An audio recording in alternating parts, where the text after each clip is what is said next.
The following is a member of the Burke Reviews podcast family. BurkeReviews.com.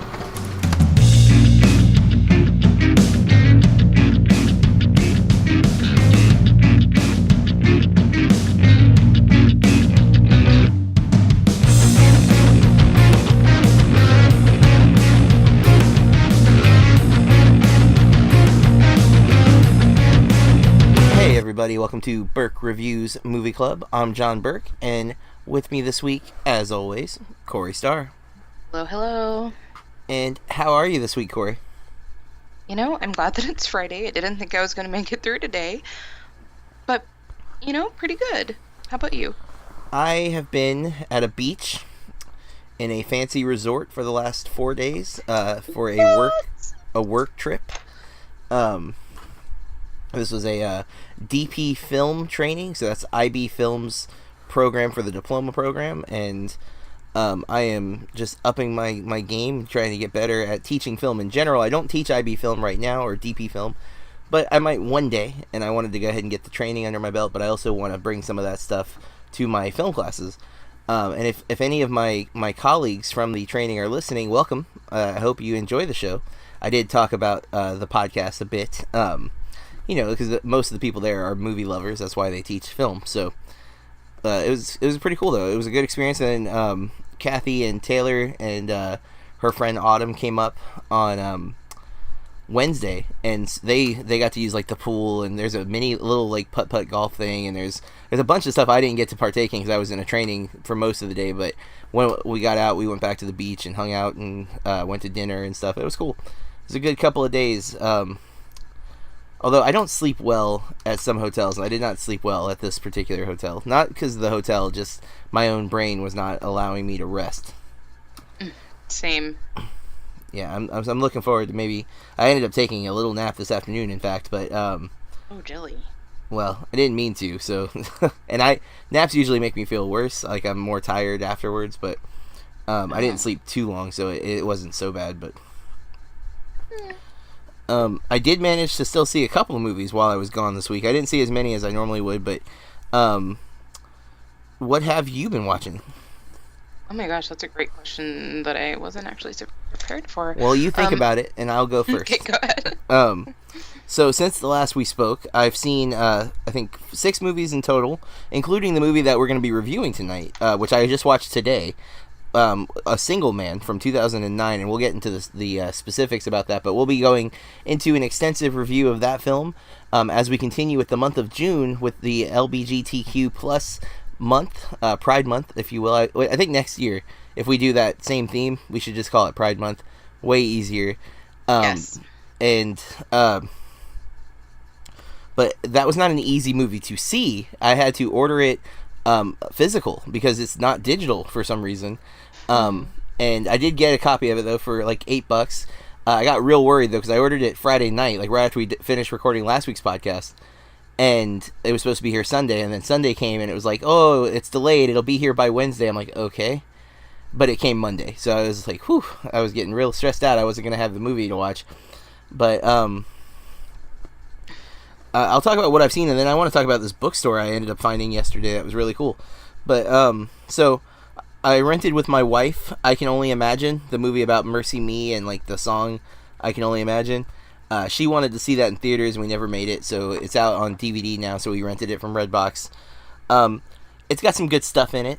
It's you know, it's sappy, and it's hard not to like get moved by it because it's a story that's hard not to be connected to, because it's something I think a lot of people have gone through, or at least maybe hope they could go through in some ways. Like, it's weird to say, but like if you have someone in your life that you want to love and you can't for some reason, and they change suddenly and out of nowhere, like become a new person, it's hard to not like long for that, I guess. But she liked it a lot more than I did. We kind of accidentally, we watched National Lampoon's Vacation on Sunday. It was on like AMC or something, and we ended up like the whole family just sat and watched it like before we went and did anything that day. I hadn't seen Vacation in a long time. I liked the first one. Are you a fan of that one? Because that's John Hughes. script. I've actually never watched Any of the Vacations? a whole one. Really? Yeah, I've seen clips, and I think my dad might have watched Yeah, them when I'm a when I was big a kid, fan of Christmas Vacation. I hadn't seen regular Vacation since I was a kid, but it was still enjoyable. John Candy, when he finally shows up, is really funny. But that day after we watched that, we got in the car and we drove an hour to this theater called Epic Theater, which is a chain, but it's not like a big chain from what I could tell. It might even be just Florida based, but they do this thing on Sundays and Wednesdays actually, where they do like retro screenings. And this past week was Indiana Jones, Raiders of the Lost Ark, or it's just called Raiders of the Lost Ark, but I've never seen it on the big screen, and Taylor had never seen it at all. So we all went and we loved it. The best part for me was the part with all the snakes, because Kathy hates snakes, and she was squirming so much. Like, you would have thought we were watching a horror movie, the way she was like twitching in her chair, just like, oh my god. And I was like, oh man, I forgot how brutal this is. And then of course there is the little monkey dies eating the poisoned date, and Kathy loves monkeys, so that upset her too. But she still, when we left the movie, she's like, I didn't remember him being so handsome in that. And I was like, oh well. But this coming week they're doing Dirty Dancing, and then the following week they're doing Jaws. So it looks like we're gonna be traveling to this theater for a couple of weeks in a row. But I watched I had a screener sent to me, a film called The Icarus Line Must Die. Are you familiar with the band The Icarus Line? No. Me either. I'd not heard of them, but it's a quasi autobiographical fictional film. So it is the real singer of the Icarus Line is the lead in the film, and it's kind of showing like the struggles. I think they're considered a hardcore band, but they seem a little experimental. Like, they have like an 8-minute song, and then they'll have like a 2-minute song. Like, they're kind of all over the place with their styles, and the band's been through several iterations over like 16 years, and they're based out of California, and it kind of shows him like dealing with. He runs the studio, and like some of the artists that come in aren't what we would call musicians. They're like poppy, on a keyboard, things that rock musicians often despise. And it's not a great movie. It's somewhat interesting. It's way dialogue heavy. I mean, like, too much, where it's almost like watching a play where they're just like standing there talking for everything. Like, every little bit of information we get is predominantly told to us. There's a few moments that aren't, and it's not bad. I did feel like it was a little long. I have not written my review for that just yet, but I will be hopefully this weekend. And then last night, despite being at St. Pete Beach, I drove 20 minutes to a Cobb Luxury Theater with the recliner seats and stuff, and saw Jurassic World Fallen Kingdom, which I liked. I don't love, and I am a big Jurassic Park. I like Jurassic Park 3 even, and I think it's bad, but I still like it. I love Jurassic Park, one of my favorite movies of all time. I enjoy Jurassic World a lot. So I went in very actually hesitant. I think the trailers looked kind of bad, and there's definitely some bad stuff in this movie. It's nowhere near as good as Jurassic World, and I didn't feel like there was a specific scene that kind of stands out as like, well, at least this was there. Like in Lost World, I think Lost World is predominantly bad, but there's like 2 or 3 scenes in that movie that are amazing, that kind of stick with you even though the movie itself isn't great.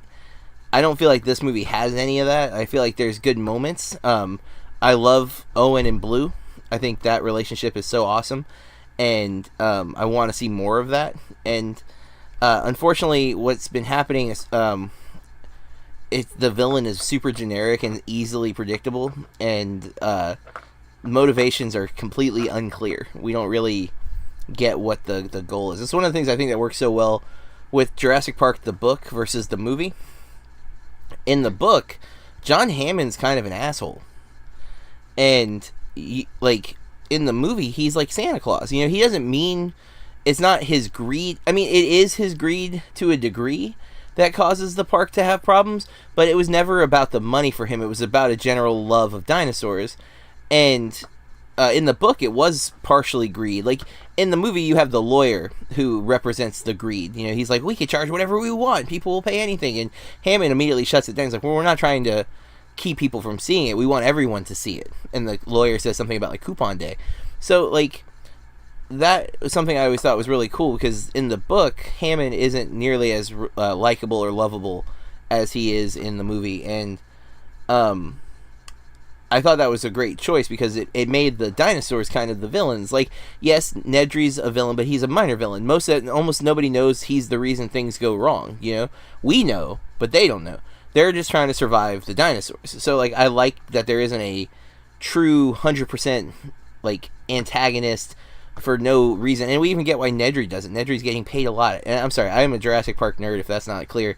I could talk for hours about it, but Jurassic World Fallen Kingdom, I say if you're a big fan of them, you'll probably enjoy this one, but have problems with it, because even editor of BurkeReviews.com, David Ortega, who is a big fan of Jurassic Park, definitely a bigger fan than I am, and I am a huge fan, he still has his issues with this movie, despite being, you know, wanting to love it. He has issues with it, so still enjoyable if you're a fan, but I don't know if it's for everybody, and I can definitely see why critics are generally not loving it. But sorry for talking so much, Corey. Do you have any plans to see Jurassic World?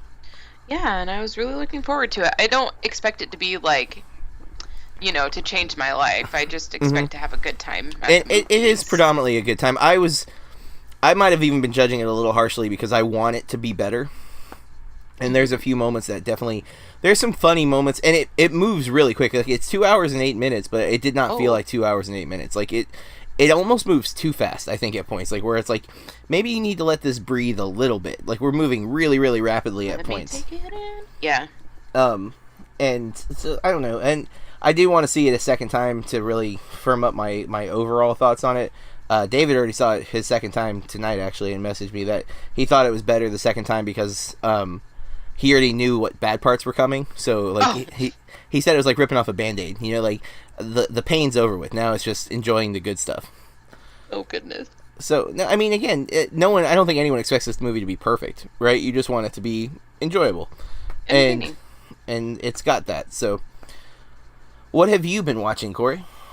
Okay, so I'm still know that I'm forgetting stuff because I was lazy and I don't know if I left my house this weekend. Oh.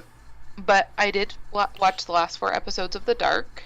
Ah, good. Enjoyed it. Need to rewatch it because holy heck, a lot. I think that something that they don't necessarily do too well in that movie, and it's hard to keep up because A, it's in German. I mean, you can listen to the English like voiceover, but it's weird because it doesn't match up with their mouths moving and stuff, and it just was very off-putting, which is weird because I don't think that Netflix should...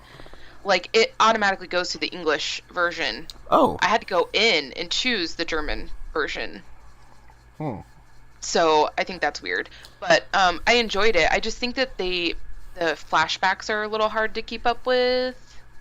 Because you're, like, going through 3 different decades. And it's a little... I think it's, like, in the 50s, the 80s, and then, like, present day. Or actually... But, I mean, I'm going to rewatch it. I just know that a lot was going on, and it was hard for me to kind of keep up sometimes. How many episodes is that? Ooh, I think 10 or maybe 11 or 12. Not, you know, crazy. Yeah. And Their normal is like 13, but they some of their series are smaller. So I like what HBO does, like 8 to 10. It just seems like sometimes some of the Netflix series feel like they go too far, like too many episodes, where like there are episodes that feel like we could just cut this out and the season would be better. At least that's how the Marvel shows have been specifically. And then I started watching Bird Offerings, but haven't had a chance to go back and finish that because... Did you see it?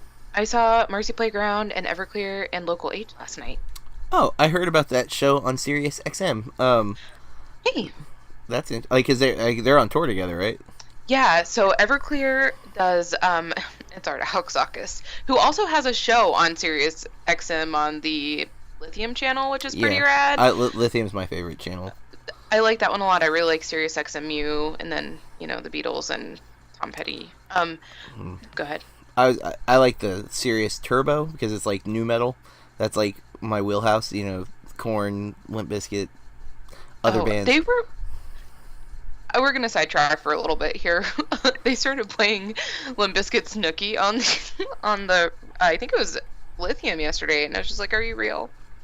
They play some weird stuff on right Lithium. now? I heard Luscious Jackson today on my way home, and I was like, but it didn't sound like the right version of the song, or my brain has like Was it Naked Eye? It was Naked Eye, but it felt like a different version. Like it didn't feel as, I don't know, it didn't feel full to me. Like I remember the song well, and it just felt like there was like an instrument missing, or maybe it was just not coming through like completely or something. I don't know. It didn't feel like the song I remembered listening to back in the day. I don't know, but I always liked that song. Yeah, it's a good song, and I love the Christmas song they did for Gap. But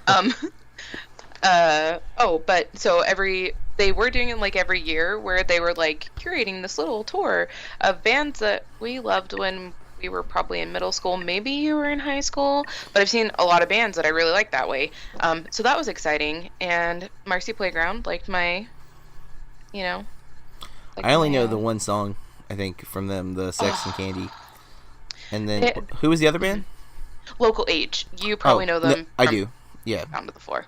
But they were playing, and they're only a two-piece band, which I think a lot of people might not know. It's just a drummer and a guitarist. Marcy Playground?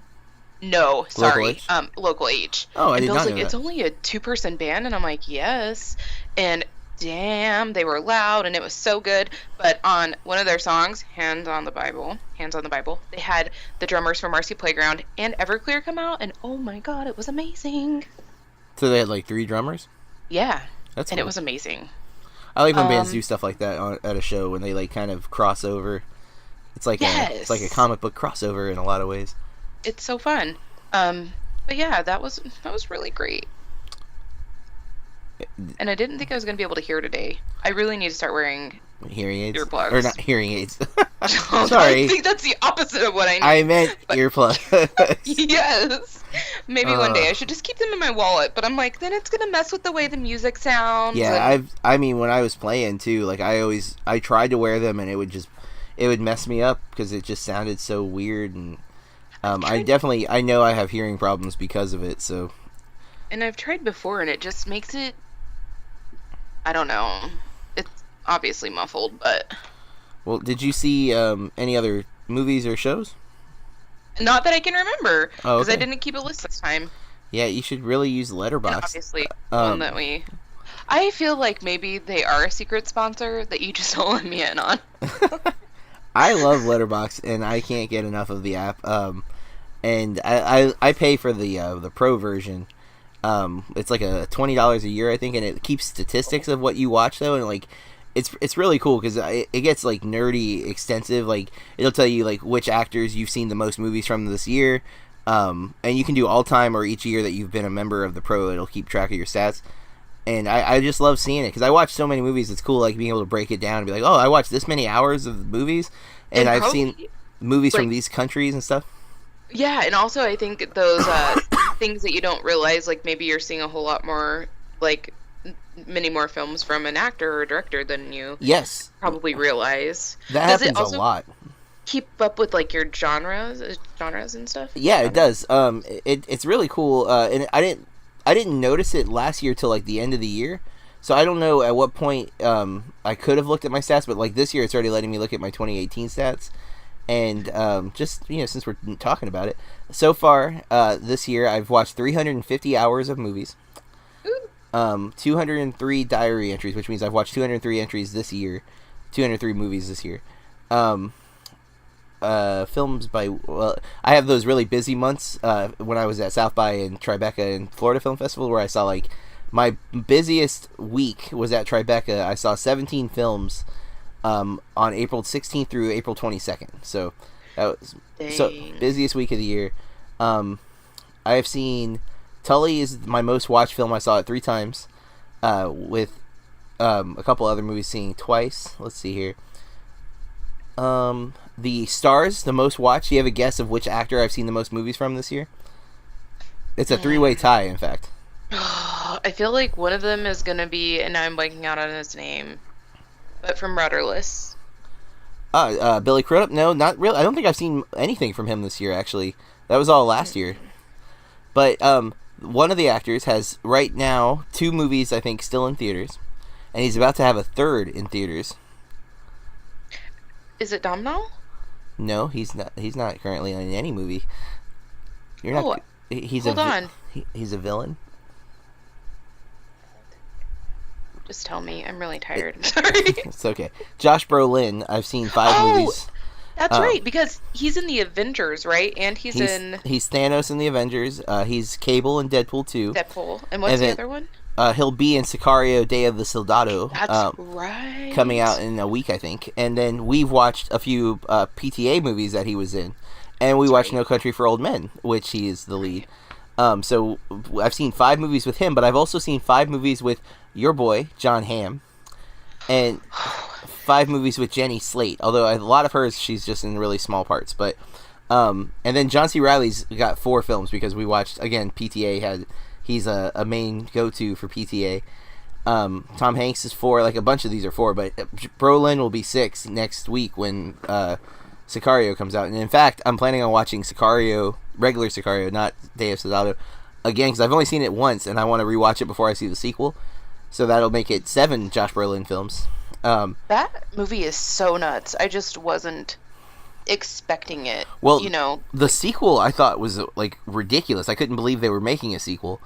It is Tyler Sheridan writing though, and he wrote the first one. He wrote Hell or High Water. He directed oh my gosh, The Wind River from last year, and I'm a fan of his stuff. So but the critical acclaim about this movie is coming out real positive, that it's really, really good. So I'm kind of excited about this movie. I can't wait to see how good it is.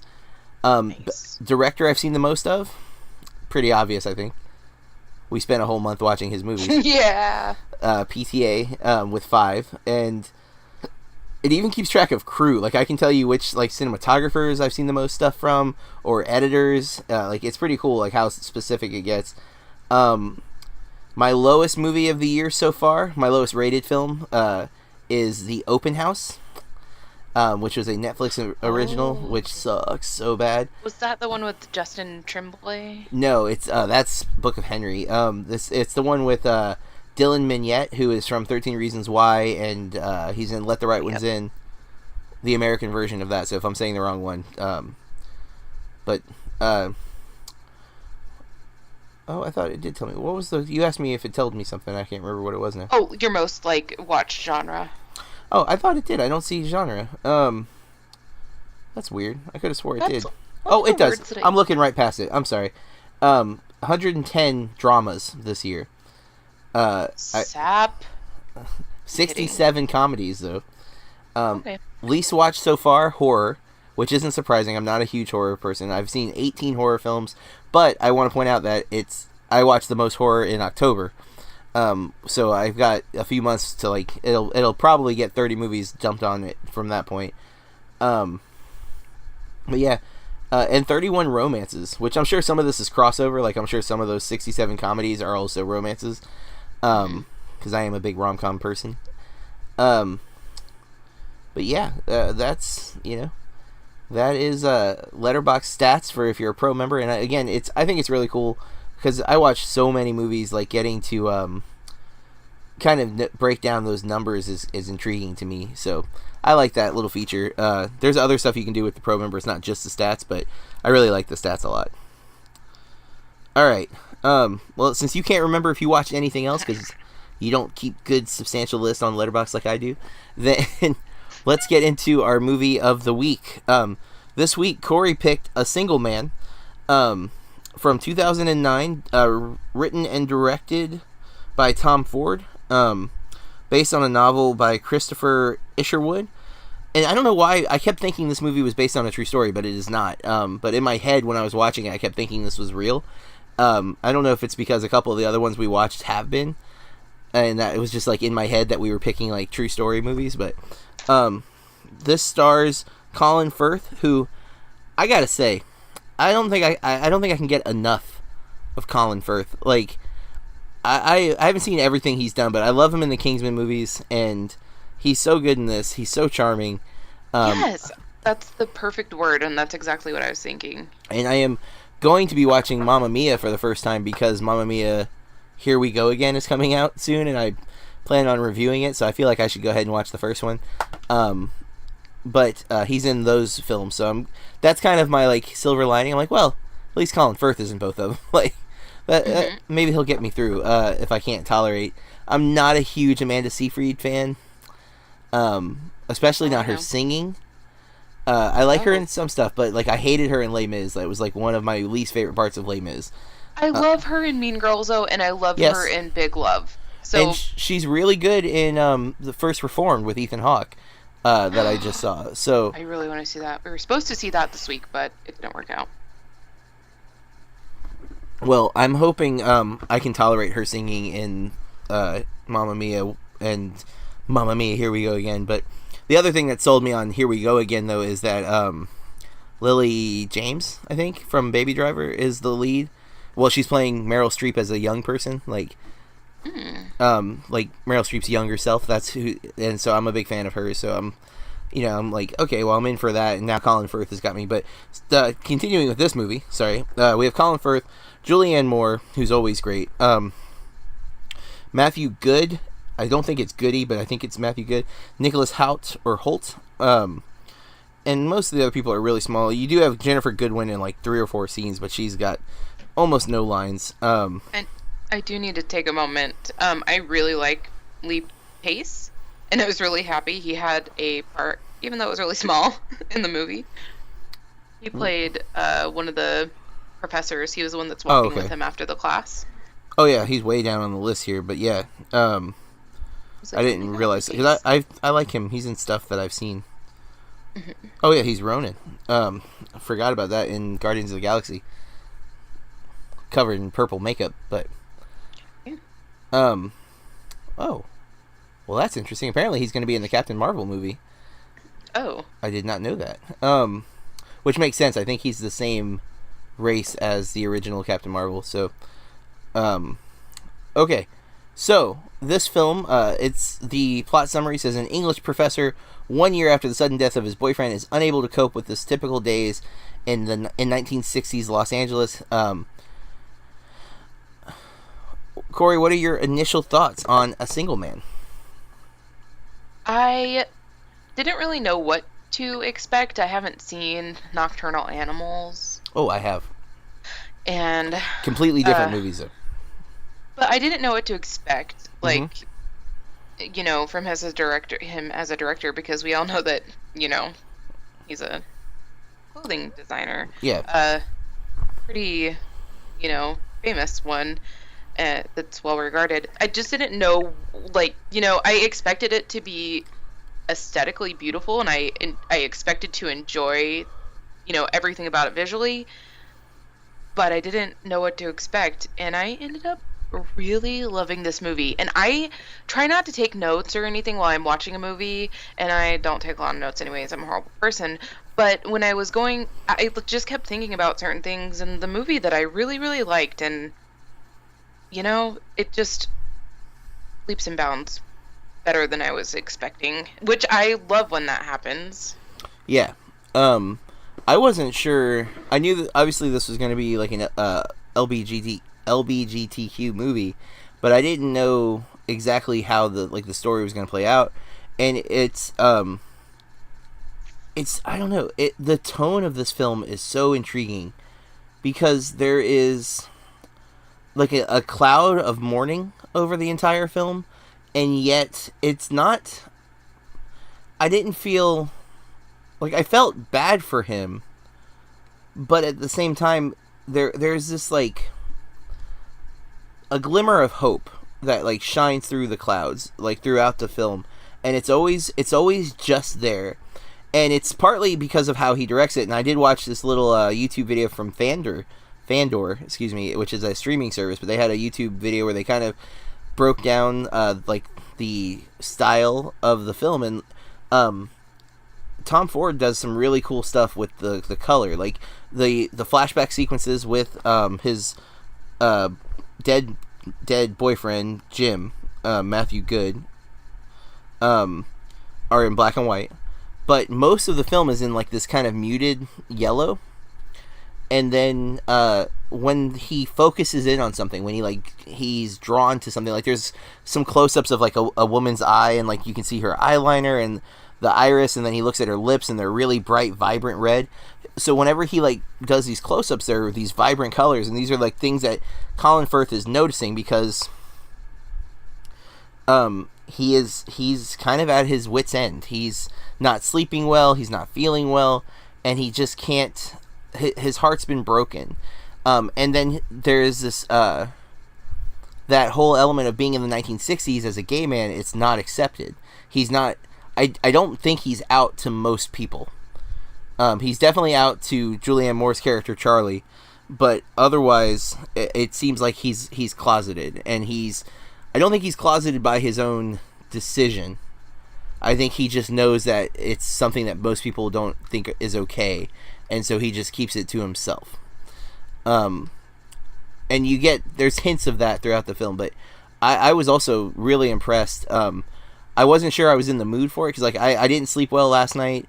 I had to drive almost 2 hours home, and I basically ate lunch, sat down, and watched the movie, and I wasn't sure if I was like up for a serious drama. And one, because of his charm, and two, because it's just so well told. Like the film it's constructed so well. I don't know. I was really, really blown away by this movie. And again, I didn't know this existed until you brought this to my attention. And I should have, because I watched Nocturnal Animals. I was very much aware Tom Ford directed it. I don't know. I guess I never went and looked at his other directing roles, that he only has this other movie, but I guess I didn't do the research. I've wanted to see it since before it was released, and I don't know. Well, I'm glad you thought of it when we were making our list of what to watch, because it's definitely one I don't regret buying it. No. I do wish it was digital, because I like to have digital copies of stuff. I hope they're going to add it to the digital collection at some point, because it is weird that a movie that was Colin Firth got a nomination for Best Actor for this movie, and I haven't seen a lot of his bigger dramas. Like I haven't seen King's Speech. So good. And I have not seen I've not seen Bridget Jones's Diary, which I don't know that I will watch that, but he's in Mary Poppins, the new one that's coming out with Emily Blunt. That's exciting. I didn't realize that. But yeah, I have a lot of his movies I need to go back and watch, and I'm really glad that we watched this one though, because it was a really interesting story. I think it's super human. Like I feel like that's the most standout element of this movie, is how relatable his story is. Even though it's not something I can say, I definitely never gone through what he went through, but it's unbelievably connecting to this character. Like I am totally understanding where he's coming from. I like this character. I want him to overcome, and then there's some dark stuff in this movie that I think we'll need to go into spoilers to discuss. But do you have anything you want to say before we jump into spoilers? Don't do the warning yet. No. Before you do the warning, I think it sounds like Corey and I both highly recommend this film. If you didn't watch it before you listen to this podcast, here is where you're going to want to stop. Corey. Guys, from here on, spoiler warning. We'll talk about this movie in great detail. You'll have to go buy it, but it's definitely worth your time and money. Yeah, excuse me. It's not something... excuse me. It's not something easy to get, unfortunately. It's not on Netflix. It's not on Amazon Prime. Not even to rent or digitally purchase. You have to buy a physical copy. I thought it was weird, too. It's only available new as a DVD, not even on Blu-ray. Yeah, there's no Blu-rays, from what I saw, I think. I mean, you can order it used, but... it's out of print, which is... I don't know why. And I would have thought with Nocturnal Animals, because I own Nocturnal Animals digitally. So, a lot of times when a director has another movie that does well, they'll bring back their other stuff, or they'll, redistribute it or whatever. Accessible. So I'm surprised, because Nocturnal Animals got a lot of praise, and it's really good. I think this is better, but it's more straightforward. Nocturnal Animals is a layered narrative, and there's a lot of stuff happening in it, and it's really good, but I really think this one is maybe this one's just more, or easier to connect with the main character and kind of sympathize with what they're going through. So the cloud that I was talking about is that he's planning on killing himself that day, and so we're spending one day with him, which is kind of an interesting, setup for the film too. Is like we're spending his last day on Earth with him, and Ford has to make us understand why he's come to this point, why he's ready to kill himself, and he does that partially through the flashback showing how great a relationship he had with Jim, and why losing Jim is so devastating to him. We see some of his other existing relationships, mainly with Charlie, and how that is problematic, because she's supposed to be like his best friend, and they did have a physical relationship when they were younger, before he had become, maybe before he realized he was gay, or before he was okay with being gay. They don't really get into specifics as to, if he was just trying to be like quote unquote normal at the time, which would have probably been, it's 1960s when we're with him, but I would imagine that was probably 20 to 30 years earlier, because he's supposed to be older, because he's older than Jim, and they were together for 16 years, we're told. Mm-hmm. And so like Ford does a terrific job of navigating where I don't want him to kill himself, like I don't think I've ever wanted a character to kill themselves in any movie, but I'm like, oh my god, this is going to be tough, that we're going to have to watch him commit suicide. And yet I understand, like I'm not judging him for wanting to do it, and I feel, I don't like saying that, like I'm, what I mean, like do you get what I'm saying? Oh yeah, if anything happened to Bill, I would be devastated. Someone might have to come rescue me from myself. Yes, and that's the problem, right? Because Charlie's not trying to rescue him; she's trying to rescue herself, because she's being selfish as super selfish. She just tells him that it's his fault that their relationship didn't work out, and this is what she wanted, and they could have had a good life. And I forget what exactly she says about Jim, but she doesn't regard it as a real true romantic relationship. Yeah. And he sets her straight on that, but she dismisses his relationship with Jim as a substitute. That his relationship is a substitute for a real relationship, and that was like the most hurtful. His reaction to was so perfect to me, because he was clearly angry, but he also can tell that she's not all there, like she seems off a lot. Like she's, once they'd been drinking quite a bit at that point too, but also like she's been devastated by being left, and he knows that, so he's sympathetic to her despite her blatant disregard for his love, And also his suffering right now. I mean, she's gone through a divorce, and she doesn't have a very good relationship with her son, obviously, but she doesn't give him any empathy at all. No, she's super selfish. And he's kind of playing into that, but he also knows like that he's not going to be around anymore. So it's almost like he's just trying to give her one positive moment to remember him before he goes. So obviously, that kind of sadness and just watching him tie up those loose ends and making everything so easy for others, like cleaning out his office, his university office, and his lockbox, and putting all of his legal papers and his will out. That just... And his funeral suit, what he wants to be buried in. Told me, and told them how to tie his tie? Yeah, the Windsor knot, and even his cufflinks, like, it was... And, I mean, I do want to point out, like, the fashion in this movie, you can definitely tell Tom Ford knows what he's doing, because the opening scene of him getting ready and like saying, it kind of reminds me of American Psycho in a way, but like different, because American Psycho, he's talking about like how he goes through this ritual to like present this version of himself to the world, and that's very similar to how Colin Firth is, except their reasoning is different. Colin Firth is that he's miserable inside, but he presents himself as that he's fine, that everything's okay, but this particular day, everyone who sees him says, "Are you okay? You don't look so good." And I didn't realize that. Yeah, everyone says that to him, basically. Like, are you feeling okay? The student does. I think Lee Pace does. The professor definitely does. I think I had looked away when he was on screen with him, and so I didn't recognize who it was. But I heard him say, I was like, "There's another one." And I wasn't sure if they were referring to him being like that he's sad because he's planning on killing himself. But there's a hint at the very beginning of the film. He takes the aspirin, he starts to walk out of the bathroom, and he stops and like rests, and he like grabs his shoulder. They're hinting that his heart is bad, and then Charlie mentions it too, that she's like, you had like the heart attack or whatever it was last year, and he just kind of brushes it off, and then it comes to fruition at the end of the movie. And so we didn't see that coming from a million miles away, but I didn't see him dying of a heart attack. Yeah. Well, because like the whole time he's like, in this film it's flashbacks in this one day, but it's showing him trying to commit suicide, and he just can't do it.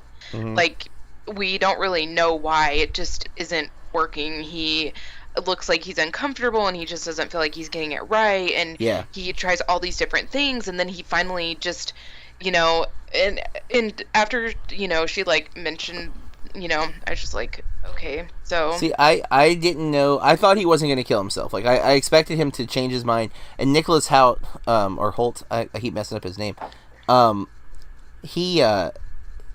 That whole story is really interesting, because I'm still not 100% if the kid was in love with the professor or not. It's definitely implied. Definitely attracted to him. It's definitely heavily implied, but it almost seems like he's not sure yet where he stands with, like, being attracted to a man. So this is what I think was interesting, because, and I mean, it's a personal thing, but I'm genuinely interested, because when George meets Jim, they have comments, and they kind of talk about Charlie and how George had this physical relationship, and Jim is like, well, I've never had a romantic relationship or a physical relationship with a woman. And he's like, you've never done that? Well, how modern are you, or something? And then I feel like that's probably a common, you know what I mean? Like, I don't know. It is interesting to me, in the way it's presented in this movie, that there seems to be like an understanding when the two men are flirting. You know, like when he meets, I think the guy's name was Carlos, when he meets him outside the store. Yeah. Which is my only complaint, by the way, of this movie. Not Carlos. Well, no, like, and that actually, after seeing My Own Private Idaho, that wasn't really that surprising to me. But... Oh, no, I was just clarifying Carlos, the handsome prostitute. Ah, sorry, yes. But what upset me about the movie was an editing faux pas, if you will. I don't know if it was an error, but we see Colin Firth walk into the store, and Carlos is in the phone booth. And then we get a jump cut to Carlos starting to walk in the store and Firth walking out. And it's really jarring to me, and it's the only time this type of cut happened in the movie that I saw. Now, I did look away a couple of times, so there is a chance that there were other jump cuts that I missed, but I don't think so. And to not have it reoccur makes it feel like it was a mistake, because it wasn't a way he was like showing passage of time anywhere else in the film. It was only this moment, and it was unnecessary. The way they did it, because he's in the phone booth, it jumps, and then he's out of the phone booth walking into the store. Do you think that it was to make it feel unnatural, though? Because I totally felt like Carlos was setting that up. Maybe, but the jump cut there felt bad to me. Like it was jarring and shocking, and I feel like there's a dozen other ways you could have had that same feeling that you're describing without it looking like it did. And that could be because he's a first-time director. Maybe he didn't get the coverage he needed. Maybe there was supposed to be a dissolve there that wasn't added. Or again, maybe it was just a choice that I don't like. And that's definitely possible. What you're saying could have been his intention. I don't think it's the right choice there. That's my opinion, of course. Did you think it was okay there? I felt like it was fine. The whole thing just seemed so unnatural to me. Like the meeting, like... Because... I mean, Carlos was propositioning him. You know, I guess. I didn't feel like that was Carlos' intention. It felt like it just kind of happened. I don't know, because he was watching him go into the store. He was, yeah. And I just feel like, and then after the end of their meeting, and they're like leaned on the back of his car, and he's like, no one's ever... I forget his verbiage, but no one's ever given something to me and not expected something back. Because I think he gives him a 20 or something, or he gives him a 20, yeah. He hands him a 20. I mean, again, that's a small complaint considering this is Ford's first directing role, and that was the only like glaring thing that I noticed. And again, it doesn't mean I'm right here. It's a preference I have. I don't generally like jump cuts that don't seem highly functional or purposeful, and it wasn't even like the exact same camera angle, which is what made me think it was a mistake and not an intentional like passage of time jump cut. Usually if you're going to jump like that, you'll do it multiple times to establish this pattern to like, this is how I do this thing. Whenever I want time to pass, I will have these jump cuts, and then it would be like, okay, cool. It's a style. It's a choice. This seems like a mistake because it was only in the film once. But again, it's the only time he's meeting somebody completely new in the movie. Mm-hmm. And it's a unique situation. And again, that's kind of, I started saying like how the men seem to know that, because if Carlos propositioned the wrong person here, he's getting beat up or hurt because of the time period. You know what I mean? Like if he had propositioned someone who wasn't interested in men, things would have been very different, right? And Jim too, when they meet at the bar, and they seem like they make eye contact, and they seem to quickly realize that they are into each other more so than just talking, And I love the woman offering to buy him a drink or something. Yeah, and he's like, no, I'm with somebody. And then Nicholas Hoult too, that he's able to approach the professor in the way that he does. I mean, to me it's especially when it's not okay yet. 1960 being out and openly gay was not something that was easy to do. So like the fact that they were able to kind of like secretly meet, and I thought that too with Milk when he meets James Franco on the subway platform. I'm like, how did you know that he was gay? Like, because you take a risk every time, especially then, because he was not an outed gay man when he met Franco in Milk. You know what I'm talking about? Like, yet he knew it was okay to like proposition him about it, and that's kind of like, how scary would that be? I don't really know if people are attracted to me, but I wonder when you're just attracted to someone and they're attracted to you and you can just feel it. Maybe. It's just, I don't know. Maybe. Okay, we need to back up to like kind of the beginning of the film. I loved that John Hamm played the voice of his cousin. Oh, was that John Hamm? Yes! Is he credited? I don't know. I was reading, I was like so excited. I was like, oh my god, John Hamm.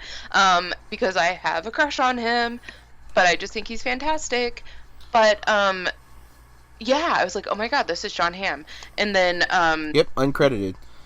Hank Ackerley voice. Man, that's awesome. He has such a distinct voice. I don't know. I love that. Did you see the shout out to Psycho though? The big where when he parks his car to go to the liquor store and he meets Carlos. That huge mural. Yeah, it's Janet Leigh, and then on the side of it does say Psycho on the left side, but you can just see it because it's white letters on like the blue background, but the sun's hitting the spot, so the letters are kind of washed out in the light. But there's just one angle where I was like, oh man, that's a Psycho. That's awesome. Like I didn't realize that. And I'm looking at the credits, and Janet Leigh is uncredited because I'm assuming because of that picture, because it says Marion Crane as her character name. So I was like, oh, that's kind of cool. A little nod. Definitely sets the time period. The mural, but I didn't realize that it was that. Yeah, so I thought that was a cool little nod. I'm sure that was, Ford probably was like, yes, one, it'll set the period, and then two, it's like a cool nod to Hitchcock. I loved watching, like, when Charlie, this is obviously a big deal that he's coming over to dinner with her that night. I just loved watching her, like, put her makeup on while she's talking on the phone. I don't know. Yeah, and her acting so nonchalant while she's talking, but like it's clearly, not a big deal. Yeah, but clearly huge deal. And the conversations with Nicholas Hoult, I thought were really great too.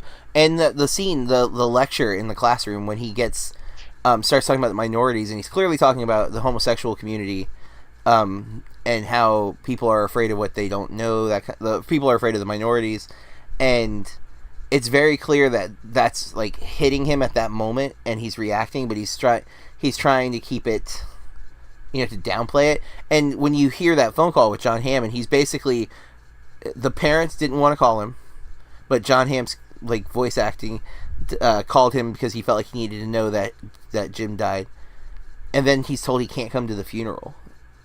And I was just there's another scene I'm going to talk about that mentions his parents, but I just don't understand how, when you know that your kid or someone that you really care about really cares about somebody else, and knowing that they would want them to be there. Sometimes I mean, there's all sorts of reasons that they could throw out there. I obviously don't agree with them, but it is definitely, there's going to be religious ramifications. There could be concern about, like, how the community might react to, like, your son's gay, what's wrong with your family, that kind of thing. I mean, the backlash was so severe at that time. But I felt like it was to be cruel, because they weren't even going to call and tell him, like, he wouldn't know that he wasn't coming home, like, he wouldn't like question that at any point, which they aren't like super out, like just walking comfortably in the streets and stuff like that, but they obviously live together. I mean, there's no hiding that from their neighbors and stuff. Well, the neighbor, the little girl, he runs into her at the bank. Light in the loafers, which is... I was like, what does that... I was like, I'm pretty sure that's like a gay, like... From what I read, it means a man is more, like, feminine than not necessarily homosexual, but definitely more girly. But I'm definitely thinking the context makes sense to be specifically that he's gay. And that it was messed up because the dad wanted to throw him in the scorpion pit or the gladiator pit or whatever. Like, that's what she said, because that was the context. Dad says he wants to throw you in there because you're light in the loafers. And it's like, oh, man, that's freaking horrible. And then she says that about she thinks her brother is light in the loafers. Yes.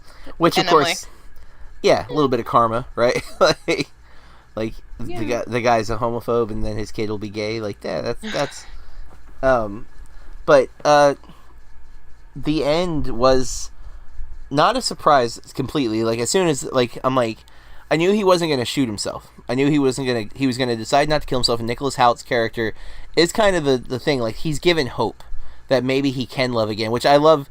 Early in the film, the kid says, love is like, I think he's the one who says, love is like a bus.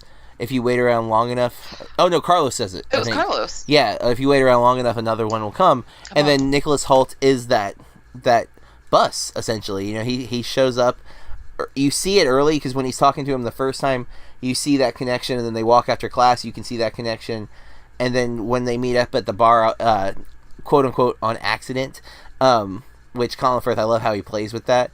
And then they go skinny dipping, and it's very innocent skinny dipping, and yet sensual at the same time. They don't kiss or anything. I don't think ever. I don't think they ever kiss, but there's clearly tension, but there is like a wall between them, and I think it's on both sides. I think Colin Firth's character is still not ready to move on from Jim, and I also think Nicholas Hoult's character is not 100% sure he's ready to make that next step. Like, he's attracted, but maybe he isn't ready to admit that he's homosexual. And so I think there's like, they're keeping a boundary, but it all is one day. It is all one day. Yeah, it's one day, and then so like when he wakes up and he sees Nicholas Hoult's sleeping on the couch, and he decides he's not going to kill himself. He burns the suicide notes to Charlie and whoever. I think the other one was to the maid, which he left her a lot of money, which was going to be really nice. Which kind of sucks, because now I'm assuming she's not going to get that money because he died, naturally. So I think I feel like there's probably still something in his will. Hopefully. But because he clearly wanted her to have it. So like, now that he is dead, because he dies what we assume is a heart attack, and there's that it goes black and white, and Jim kisses him on the lips like goodbye, and it's tragic, and it's slightly ironic that he opts not to kill himself but then dies. And man, even the like, we didn't talk about the dogs, but the fact that he not only lost Jim, but he lost their pets was brutal. Like, Yes. I want to back up a little bit. Okay. I loved the portrayal of love in this movie. I loved like their close, calm, comfortable relationship, and I loved how opposite they were and how Jim like kept him from being too serious.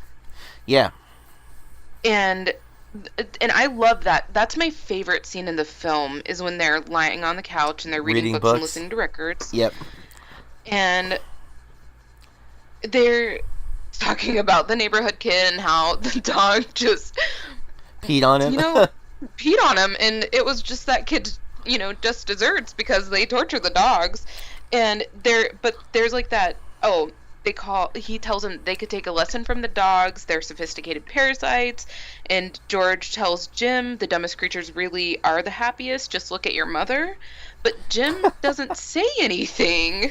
He just continues on about the dogs. And then finally, like a moment later, he replies and he's talking about how he wants to take the dogs to visit his family because, his mother really loves the dogs. And he's like, it's probably the recognition of a similar mind. Yeah. Just it just shows that he doesn't take things too seriously. And it also kind of drove home what he was saying about the dogs and not worrying too much. Mm-hmm. He's like, they don't lie awake. They don't stay awake all night unable to sleep because, I felt like that really made him. I mean, he was already so human to me, but it just, I don't know, like that. Yeah, I agree, and even the humanist relationships in the film, because the guy is contemplating suicide, yet he takes the time to talk to Nicholas Hoult, to hear him out, to see what's going on with him, to have this conversation, and with Charlie, I feel like it showed him slowing down and making time for things that he probably, I'm assuming he wouldn't necessarily make time for otherwise. Yeah, most likely. But when we see those flashback sequences, they did have, he just is a genuinely kind and caring person. You see it too with his maid or his, housekeeper, whatever the correct term is. Because the bread. He gives her a little crap about the bread, but it's playful, it's not. He's upset, but it's not like... It's like, you truly are a lifesaver or something. Yeah, he's still kind even afterwards. And he's a genuinely good person who had this tragedy befall him, and it's overwhelming. And, again, I didn't want him to kill himself. And it is kind of funny when he's, trying to figure out how to kill himself. He's going to shoot himself. But when he's going through, should I sit up on the bed? Do I lay down on the bed? Do I get in the shower? And then he even, acts out the whole, hitting the wall and sliding down the wall, which was jarring. He gets in a sleeping bag. Yes, the sleeping bag. Oh, my goodness. I was like, is he doing that for the maid? To try to, not make it be messy? Because probably trying to minimize the shock that she's going to have when she finds him. And yeah, clean up and all that, too. Plus, I mean, you're assuming he's leaving the house to somebody, so resale value is a thing. It's not easy to resell a house that has suicide in it, especially if there's blood splatter on the wall, that kind of thing. So, he's being him. He's being prim and proper, everything to a T, everything taken care of, and that's, I guess, kind of the irony is he's so planned out and so meticulous that he ends up dying in a way that he was shrugging off. He kept telling everyone he was fine. He, even when Charlie brings up the heart attack thing, he, shrugs it off as though it was nothing. And that's what gets him in the end, So it's if you hadn't, been, you were so focused on one thing, you neglected something else. And, I don't know if that's a theme we're supposed to take away. That, because that is kind of, in a way, too, that's what you're saying. Because when he calls Charlie in the first place, he had already told her no about hanging out, but changed his mind. And it was like, hey, are you still open tonight? Because now he's saying goodbye. But he had pushed it off. And so you can infer from that maybe he'd been doing that. And like you said, this seems like he's slowing down and stopping and smelling the roses because this is his last chance to smell the roses. And so maybe that's the kind of message at the end too, is here he thought he was done, has that decision, you know what, I'm not done, and then he's taken out by something he neglected. I definitely, I think I love this movie. So I'm very glad you picked it, Corey. Thanks. Is there anything else? Is there anything else you want to discuss from this? Julianne Moore was beautiful, and I loved her hair and her makeup and everything in this movie. I love her joke. That a kid asked her if she was a natural blonde, and her response was, "If she did a handstand, you'd be talking to a brunette with great breath," or something like that. Like, I was like, "Oh wow." Yeah. Yeah. So that was a shocking, kind of funny thing, but. Yes. No, I don't have anything else. All right. I think the rating's obvious for both of us. It's a must see. Unanimous. Yes. So, with that said, A Single Man, directed by Tom Ford, we give the must see rating, and let's look at next week. Which I had 2 on the list, and I am going to go with the Sean Baker film that I've been meaning to watch for a very long time. We'll be watching Tangerine. This film got a lot of praise at Sundance. Came out in 2015. Sean Baker's not directorial debut, but this is the film that kind of brought him into stardom, I would say. And partly because he filmed it with iPhone 5S's, using an app called Filmic Pro, a Steadicam mount for the phones, and some attachable lenses on the phone cameras. But everything was filmed from iPhones, and it basically proved that you can shoot high quality feature film with your phones now. And Steven Soderbergh did that this year with Unsane. He filmed with iPhone, I think, 7s instead. But Tangerine got a lot of praise at, I think, Sundance, and it has been on Netflix, and it was the other day, so I'm assuming it still is. It is also on Amazon. Oh, very nice. So 2 ways you can watch it. The premise says a hooker tears through Tinseltown on Christmas Eve, searching for the pimp who broke her heart. And I am under the understanding that it is not just a hooker; it is a transgender hooker. So, and it's supposed to be a comedy. Actually, there's supposed to be a lot of humor in this movie. It's listed as comedy, crime, drama, and it clocks in just under an hour and a half. And much like Florida Project, Sean Baker was inspired with his writing partner Chris Burgoch. They were driving down, I think, Sunset Boulevard or whatever. This is all set like at an intersection in LA, and I think the lead character is an actual prostitute, or was an actual prostitute, or something like that. Oh. If I'm wrong on that, they are transgender though, and the stories that are in the film, much like Florida Project, are based on real life scenarios, not necessarily a true story. But like in Florida Project, you have the homeless, the hidden homeless, as they call it. That is a real problem in the area that the movie's set in. But that's the same thing with Tangerine. That's my understanding. That is Sean Baker's kind of style. He likes to do these hybrid, like, they're not a mockumentary, they're not a documentary, but they're very much based on real life struggles. And he finds a really great way to tell these stories. So I've been wanting to watch this since I saw Florida Project. Actually, I wanted to watch it before, but I wasn't sure, how vulgar this movie might get. I'm still not sure, but I am a Sean Baker fan so far, and I'd like to finally knock this one off my gap list. So, also, I'm sorry, I lied, guys. The Tangerine that I found on Amazon is not that Tangerine. Oh, so yes, be mindful of that. This has been on Netflix though, and the box art's gorgeous because it's a sunset with a silhouette of the people walking down the street. I am excited to check this one out. So we'll be back next week to talk about Tangerine in detail.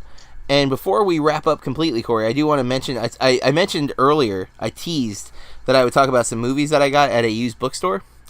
Yes. So there's this mall near the beach I was staying at that I went to while I was waiting for Jurassic World Fallen Kingdom to start. Mm-hmm. And I'm just walking around the mall, and I find this used bookstore called 321 Books. Now, I don't know if it's a chain or not, but it looked like a chain because it's a massive used bookstore, and I've never seen a used bookstore in a mall before. And it's not like it's a dirt mall. Like, it's a really nice mall. Like, they have, the normal mall stuff. There's Hot Topic and JCPenney's, and then there's a Red Robin in the mall, and there's a Rubio's seafood taco stand. I can't remember. It's Rubio Coastal Grill. Really good fish tacos, by the way, at Rubio's. And they have the Chick-fil-A in the food court. It's a normal, nice mall. and there's this used bookstore there that's got basically what I would say is two shops. Like there are two adjacent stores that have like a opening in between them where you can either go from either entrance or you can walk in between like while you're in the store. And like they have really good deals on books and stuff, but they had DVDs for $2. And so I went hunting because I was like, oh, $2 isn't bad. I'm going to go through all of their DVDs, which wasn't a lot. Like it was probably maybe 200 DVDs that I flipped through, but I found 7, and I was mad. Shit. I thought I got Fiddler on the Roof, but apparently I left that one somewhere and didn't buy that one, so I should have had 8 DVDs. But I got some really good stuff. I got The Big Sick on Blu-ray for $2, Corey. $2, kick butt deal on that. I got Caddyshack and Get Shorty, which I've always heard is great, but I've never seen. I'm trying to think of what else I got. Guys and Dolls, I think, and of course I'm going to forget everything now. Oh, Moulin Rouge, that I've been told is a really great musical that I need to watch, so I added that. And one last thing. This is not related to the bookstore, but I got some good movies for a good deal. But when I put in my DVD of A Single Man, there was a trailer for a film called Nines that I knew nothing about and had not seen. Have you heard of this movie, Nines? No. So it's a musical. It has like Kate Hudson's in it, Judi Dench, Fergie is in it. I think Nicole Kidman, Penelope Cruz, and then there's one other. I can't remember her name right now. But the big draw for me, which I did not know, and I don't think he's on the box art, Daniel Day-Lewis is in it. What? And I'm like, hold up, because he straight up looks like his character from Phantom Thread in the trailer for Nines. I'm like, oh my god, I love Phantom Thread. I know. I'm like, okay, I need to watch Nines now. I had no idea Daniel Day-Lewis did a musical, so now I'm like, kind of all about it. I really want to watch it. The trailer from Single Man, like it was in the opening before I could watch the movie. So I'm like, okay, well, now there's a new musical added to my list. But that's it. If you like our podcast, please share it with other listeners. Tell your friends. Post it on your social media. You can follow us on social media. I am at Burke Reviews, and Corey? At Corey R. Star. 2 R's on the end. And that's Twitter, Instagram, and I'm on Letterboxd. Corey is too, but she doesn't use it. But I'm also on Twitter, and I don't use it. Yeah, I basically just barely use Twitter. I use Instagram the most, and even that I sometimes forget to put pictures up. But I try to be active at least 4 to 5 times a week on Instagram. So follow us on the social media. And again, thank you for listening. Corey, I will talk to you in a week. Yeah, bye guys. And until next time, keep watching movies. This has been a Burke Reviews podcast. BurkeReviews.com.